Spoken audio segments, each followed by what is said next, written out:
Tiba-tiba aku ngerasa pundak aku tuh berat banget. Aku cuma bisa nunduk lemes, aku bilang, "Bu, aku kenapa?" Segala bentuk jin dedemit ada semua di situ. Udah dicoba diusir, nggak mau. Terus kata aku, PA kok Nyai yang diusir? Kan nyuruh kuntilanaknya yang diusir. Iya, tapi yang baju hijau udah keluar.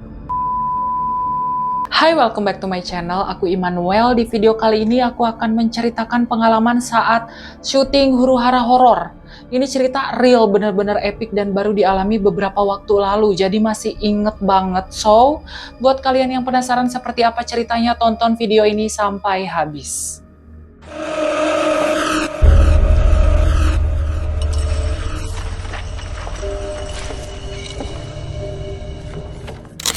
Well guys, sebenarnya aku lagi tergabung di project channel baru gitu, horor. Dan channel ini emang sengaja dibuat untuk berbagi kisah horor lebih luas lagi dan kita ada rencana buat segmen penelusuran juga di channel ini. Aku mau disclaimer dulu ya, kalau ini beneran real apa yang aku dan tim alami. Episode pertama kami syuting itu ngebahas kuntilanak Santi dan bla bla bla, nggak ada yang aneh nih awalnya karena kami syuting siang-siang bolong. Hari berikutnya kita syuting malam-malam di salah satu narasumber yang sekarang jadi salah satu produser kita. Aku jelasin dulu ya, jadi tim kita itu ada 2 orang produser, 2 orang host, dan 1 konsultan supranatural. Malam itu aku inget banget hari Rabu tanggal 22 Januari.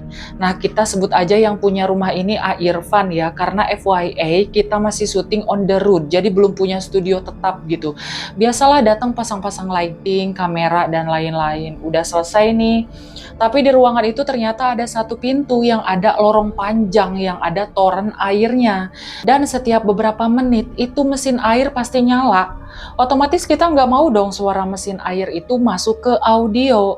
Pintunya kebuka nih, aku tutuplah pintu itu dan arah nutupnya itu dari tempat aku berdiri harus ditarik mundur gitu, bukan ditarik maju. Dan itu lorong posisinya gelap.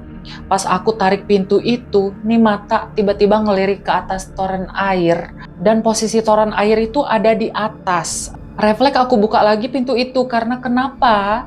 Dari atas toren itu aku lihat kepala lagi ngintip, pas aku lagi noleh ke atas itu kepala langsung turun kayak sembunyi gitu ke toren. Karena walaupun gelap aku masih bisa lihat pergerakan dari atas toren itu. Aku tutup lagi pintunya, aku ngomong ke produser aku si Koko, "Kok itu apa? Masa tadi di atas toren ada kepala?" Udahlah ya, dari kejadian pertama itu kita nggak mau ambil pusing. Udah masing-masing aja lah. Nah, take pertama selesai. Kami lagi break nih sebentar kan, nunggu take yang kedua. Datanglah si Akebo, FYA. Akebo ini emang dia ada di channel Huru-Hara Horor sebagai konsultan supranatural. Karena beliau pernah menyelamatkan calon tumbal pabrik di Subang. Ada kok baru-baru ini videonya udah muncul dan udah tayang. Dan malam itu adalah pertemuan pertama aku sama si Akebo.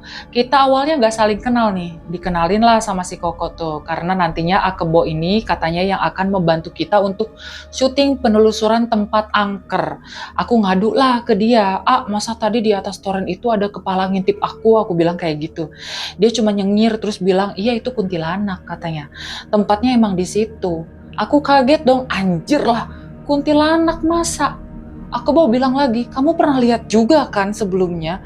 Kayaknya diam-diam dia nih lagi nerawang aku nih si Akebo nih. Jahil juga emang nih orang. Aku udah deg-degan soalnya cuy. Aku nih penakut parah sumpah, jujur.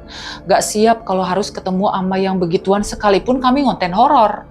Terus dia bilang lagi, Immanuel, kamu nih punya kelebihan loh. Kamu dari lama udah bisa lihat penampakan sosok. Terus aku bilang, nggak mau, aku takut. Aku bilang kayak gitu kan. Pokoknya nggak mau sampai bisa lihat yang begituan. Intinya nggak mau ogah. Aku nih kekeh, nggak mau. Pikir aku ya mau ngapain juga ngelihat setan. Dia bilang lagi, kamu ada keturunan dari leluhur. Kakek dari pihak ibu dan kakek ini bukan orang biasa. Artinya kamu mewarisi darah ningrat dari kakek di pihak ibu. Oh ya udahlah ya, iyain aja untuk hari itu ya.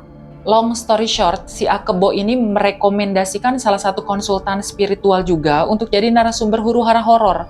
Aku inget banget waktu itu hari Jumat tanggal 24 Januari. Kita sebut aja namanya Bu Ani ya. Datanglah aku berdua ke rumahnya Bu Ani sama si Koko. Biasalah perkenalan, mengutarakan maksud dan tujuan. Sebenarnya pengalaman horor Bu Ani ini epic, banyak banget. Cuma sayang beliau ini gampang kemasukan kalau lagi nyeritain sosok apalagi kejadian horor yang levelnya udah hohah banget. Dan khawatirnya pas lagi syuting gak bisa nahan. Kasihan juga kan, akhirnya malam itu kita batal syuting. Kita ngobrol-ngobrol aja lah sambil ngopi-ngopi cantik kan.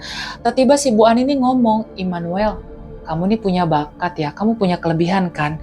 Ini orang kedua ya yang ngomong begini, Ce." Jadi gini kata Bu Ani, sebenarnya pas aku datang ke rumahnya Bu Ani itu, dari aku masuk ke rumahnya, dia udah tahu kayak beda gitu katanya ya. Apalagi pas salaman sama dia katanya kayak ngerasa ada energi yang beda aja. Dan dia ngomong hal yang sama. Bakat yang aku punya itu keturunan kuat dari kakek aku. Kalau Akebo sebelumnya nggak jelasin lebih panjang ya, kali ini dijelasin sama Bu Ani. Immanuel, kamu itu cucu yang ditunggu-tunggu oleh kakek kamu. Dan kenyataannya, Ce, bahwa mama aku itu anak bungsunya kakek aku. Dan pas aku masih ada di kandungan mama, kakek aku kondisinya lagi sakit parah dan sedihnya beliau meninggal sebelum aku lahir. Bahkan aku pun nggak tahu sosok kakek aku seperti apa. Kalian kalau di posisi aku hancur gak denger kalau aku ternyata adalah cucu yang ditunggu-tunggu sama kakek aku. Karena kakek aku udah ketemu sama cucu-cucunya dari uwa aku, cuma aku doang cucu dari anak bungsunya yang belum sempet dia lihat. Di situ tiba-tiba aku ngerasa pundak aku tuh berat banget. Aku cuma bisa nunduk lemes, aku bilang ke Bu Ani, "Bu, aku kenapa?" Bu Ani cuma bilang, "Ibaratnya sosok pendamping kakek kamu tuh tadi bicara. Terima kasih katanya sudah menyampaikan apa yang seharusnya anak ini ketahui. Dan sosok ini bicara tolong jaga anak ini." Di situ aku cuma bisa nangis, kejer, mata aku nih kayak tiba-tiba nutup. Cuma aku bisa lihat gambar-gambar sekilas kalau beberapa hari sebelum kakek aku meninggal tuh di tahun-tahun sebelum aku lahir itu, dia sempat megang perut mama aku. Dan dari tangannya itu kayak keluar kilatan-kilatan, aku nggak ngerti itu apa. Sampai akhirnya beliau nggak sempat ketemu sama aku. Disinilah apa yang tadinya nggak bisa aku lihat, sekarang bisa aku lihat. Setelah aku datang ke rumah Bu Ani itu, padahal nggak diapa-apain sama dia. Jadi kalau kita ngelihat penglihatan kayak gitu, kayak kita tuh lagi lihat potongan film, tapi cepet gitu. Hitam putih dan nggak ada suaranya. Bu Ani nanya lagi nih, ngetes. "Immanuel, coba kamu perhatikan rumah A itu ya." Bu Ani belum cerita nih, ada apa di rumah A itu. Aku perhatikan dari jarak jauh. Oh, itu rumah orang pesugihan, Bu. Cek, itu rumah dalamnya bisa kelihatan. Segala bentuk jin dedemit ada semua di situ. Terus Bu Ani nanya lagi, "Coba kalau di sekitar sini ada apa aja?" Aku tutup mata kan, nggak pakai aba-aba. Itu yang tadinya daerah tempat tinggalnya Bu Ani itu rumah masa kini, bangunan masa kini, gambarnya tiba-tiba berubah jadi puluhan tahun lalu. Jadi gini, seolah-olah aku lagi berdiri di tempat itu, aku jalan menyusuri setiap rumah yang ada di kompleks itu, lama-kelamaan dari bawah bangunan-bangunan rumah itu muncul gambar lain kayak hologram. Dan gambar itu semacam memori sebelum bangunan itu berdiri. Memori jadulnya, yang aku lihat rumah Belanda sih, tapi halamannya luas banget. Kalau real time-nya aku lihat rumah masa kininya ya dempet-dempetan, tapi masa lalunya itu kelihatan kayak hologram. Disitulah aku mulai jalan-jalan, aku menyusuri itu kompleks perumahan itu. Si Koko nih tiba-tiba nanya, "Coba kalau bangunan ini dulunya apa ya? Alun-alun Subang nih dulunya apa ya?" Sampai orang-orang zaman dulu aja aku lihat semua. Tapi kita nggak bisa dengar suara mereka, cuman gambarnya aja hitam putih. Dan aku nggak bisa kontrol, misalkan saat ini aku lihat kejadian di tahun 1800-an seperti apa bentuk Subang dahulu. Bisa aja 10 menit kemudian lompat ke tahun 1900, lompat lagi ke 1950, lompat lagi ke 1800-an. Belum bisa tertata dan kekontrol gitu. Sederhananya aku duduk di sini nih, sambil tutup mata, tapi lembut aku nih bisa menyusuri ruang dan waktu. Dan itulah yang banyak disebut orang meraga sukma. Jadi meraga sukma itu yang setahu aku ya, sukmanya atau lelembutnya itu keluar gitu. Jadi bukan rohnya. Kadang ada yang bilang rohnya yang keluar. Kalau roh yang keluar mah aku juga nggak mau, Cek. Itu metong namanya. Mati lah aku. Jadi sukmanya yang keluar ya, bukan rohnya. Kalau rohnya udah meninggalkan tubuh, metong, Cek, otomatis. Tapi Cek, asli pas mau balik nih, kepala rasanya kayak muter, mual, pusing, capek, segala kerasa. Dan itu terjadi begitu saja tanpa diasah dan tanpa iseng aku pengen belajar. Tapi ada cerita yang ngeri pas aku lagi astral projection nih malam itu. Aku lagi datang ke sebuah gang. Aku lihat 2 rumah Belanda yang bersebelahan. Memang mereka halamannya itu gede, luas banget gitu. Rumah yang sebelah kiri itu dari jendelanya aku lihat ada orang lagi jahit baju. Dan pas aku nengok ke rumah kanan, ada ibu-ibu lagi gendong anak, tapi dia nunjuk-nunjuk ke arah aku sambil senyum-senyum menyeringai gitu. Harusnya kan dia nggak bisa lihat. Dimensi kita tuh beda, tapi dia bisa lihat aku dan seketika aku merinding sebadan-badan. Udah gak bener aku bilang. Udah aku memutuskan untuk pulang. Aku masuk lagi dan ya udah badanku rasanya sakit, lelah, letih, lungse. Ternyata begini rasanya meraga sukma, cuy. Capek banget. Harus makan dulu cuy, harus sarapan dulu. Emang bener. Nguras banget energi. Dan sosok ibu-ibu yang nyengir itu aku nggak tahu itu siapa, iblis atau setan. Karena kalau kita meraga sukma kan ada kemungkinan banyak setan atau iblis yang sengaja mengacau gitu. Katanya ya.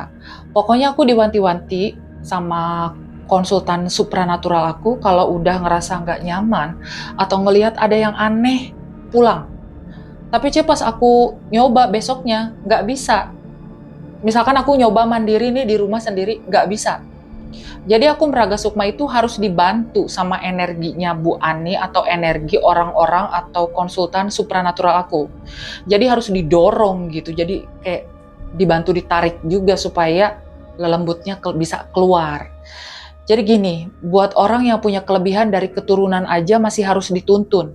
Apalagi orang yang gak ada bakat sama sekali, bisa gila cuy. Aku aja takut awalnya.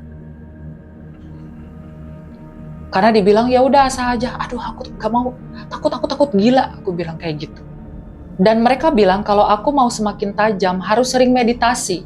Sedangkan godaan aku kalau meditasi pasti tidur, ngorok, mana tahan. Si Koko nih yang waktu malam itu lagi nemenin aku, dia heran, kok Immanuel jadi begini? Ya udah mau gimana lagi. Dan Bu Ani pun mengatakan hal yang sama, iya ini turunan kakekmu, dari ibu yang lebih kuat. Kalau yang aku tebak mungkin emang bakat itu sengaja ya diturunkan sama kakek ke aku. Dah nih hari berikutnya pas syuting ketemu lagi sama orang supranatural, sebut aja namanya Om Budi ya. Sama juga beliau ngomong begitu kalau aku ini bla bla bla bla bla. Tiga-tiganya sama nih ngomongnya. Aku sempat bilang ke Om Budi, Om bisa nggak dibantu ditajemin, tapi aku nggak mau kalau sampai bisa lihat setan. Cuma maunya meraga sukma aja. Tapi kan nggak bisa gitu, Ce. Nggak bisa pilih menu, say. Ini bukan rumah makan Padang. Indra ke-6 loh, ini karunia.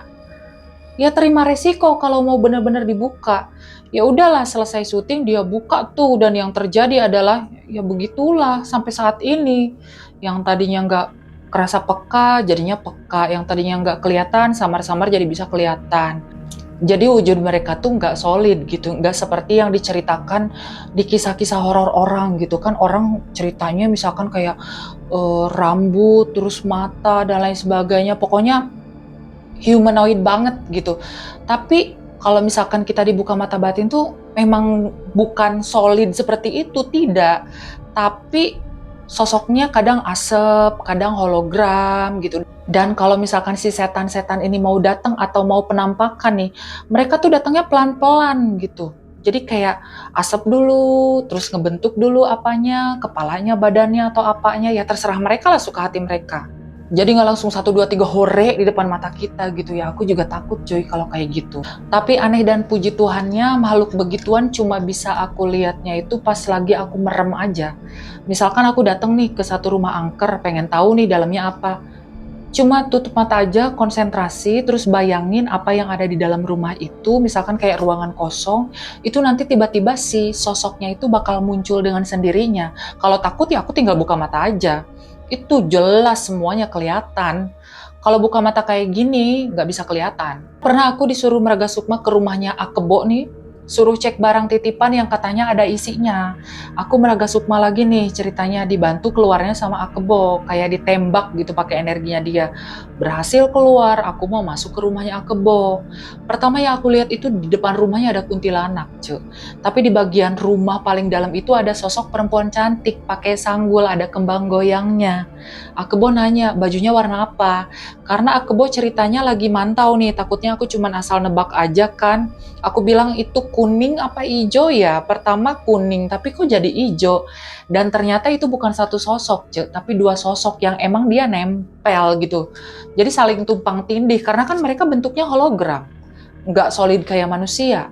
Dan bener aja, itu katanya dua nyai lala-lala gitu, khodam dari barang titipan yang ada di rumahnya Akebo.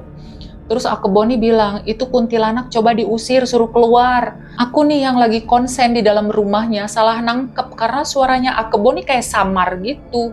Yang aku usir malah dua nyai itu, yang baju ijo dia mau keluar.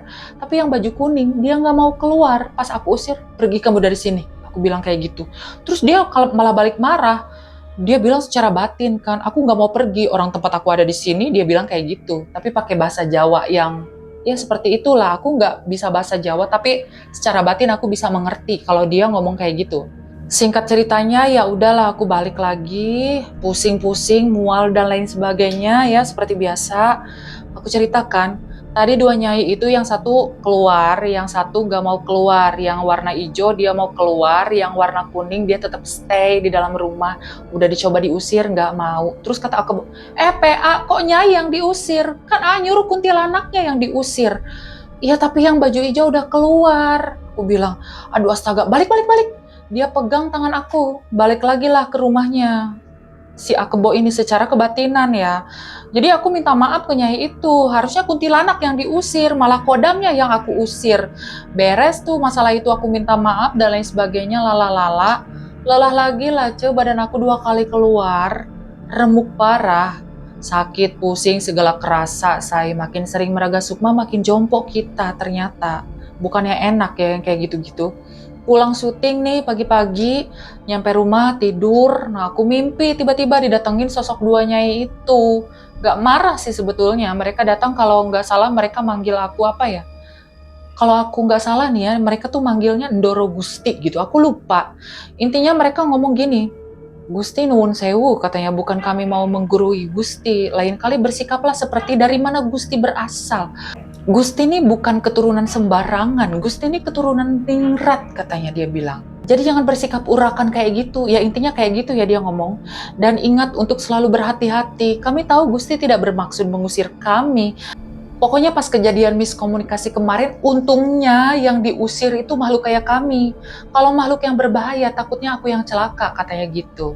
Tapi emang nyata, setiap aku dengar suara bisikan atau makhluk dari barang-barang klinik gitu, yang bicara bahkan dedemit sekalipun, mereka manggil aku ya gak pernah, Immanuel, gak pernah nyebut nama. Pasti kalau nggak Ndoro Gusti atau apa, aku lupa sih. Nanti aku coba ya. Awalnya jujur aku risih gitu, karena aku mikirnya realistis, ngapain sih aku berurusan dengan hal-hal yang kayak gitu, ngapain aku bersinggungan dengan dunia gaib, tapi berhubung kita ngerjain project horor kasarnya lu kalau mau makan cabai harus juga mau merasakan pedasnya, kalau lu mau masuk ke horor berarti harus mau juga merasakan huru haranya. Siap gak siap ya harus siap resiko Tapi puji Tuhannya ya kita satu tim masih dilindungi Tuhan, karena FYI kita bukan mau menantang setan juga, dan kalau misalkan mau mulai syuting ataupun kita mau jalan kemana gitu, kita biasakan doa dulu, yang Kristen doa Kristen, yang Muslim doa Muslim gitu. Wajar lah kalau bersinggungan, lihat-lihat sekelebat, dengar suara aneh, namanya kita ngegosipin mereka ya, pasti di dimensi yang berbeda mereka juga pasang kuping. Jadi itulah ya pengalaman aku selama beberapa minggu ini berkecimpung di dunia horor. Buat kalian yang percaya atau nggak percaya ya terserah, aku kembalikan lagi kepada kalian. Yang jelas itu aku yang mengalami. Mungkin di sini ada teman-teman juga yang sensitif, bisa merasakan hal yang sama dengan apa yang aku rasakan. Well, itulah tadi pengalaman aku selama beberapa minggu ini syuting di Huru-Hara Horor. Dan aku mau ingetin buat kalian yang suka konten horor, podcast, penelusuran horor, bisa subscribe ke channel Huru-Hara Horor dan TikToknya di Huru-Hara Horor juga.